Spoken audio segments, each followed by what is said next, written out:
So this electric fence is essential for keeping cattle where you want them to be. Yeah, this electric fence is important to me.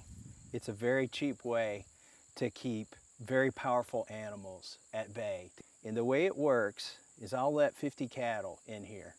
And they'll like this grass, but that grass will look over there and they may be getting an independent sort of mindset about them.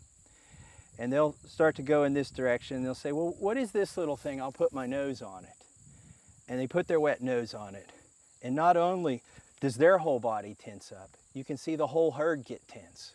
Because at one point in their life, they've put their nose on a fence. So the fence doesn't need to be shocking all the time. In fact, it doesn't even need to shock all of the cattle once. It just needs to shock a few of the cattle some of the time. And then I can turn it off for a month. And the cattle will stay in here because it's such an excellent psychological barrier. But it's also very instructive in how Congress works and how the leadership works to cow members of Congress. I mean, these are independently minded folks that each represent 750,000 people, but they get to Washington, D.C. and they start acting like a herd.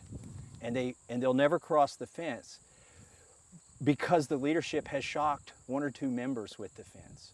They may have kicked 4 members off of their committees 4 years ago. Nobody wants to be kicked off their committees. They didn't have to kick everybody off their committee, just a few of them. They may call up your PAC donors. They may call up the lobbyists and say, quit giving this member any money or your legislation will never move in our committees.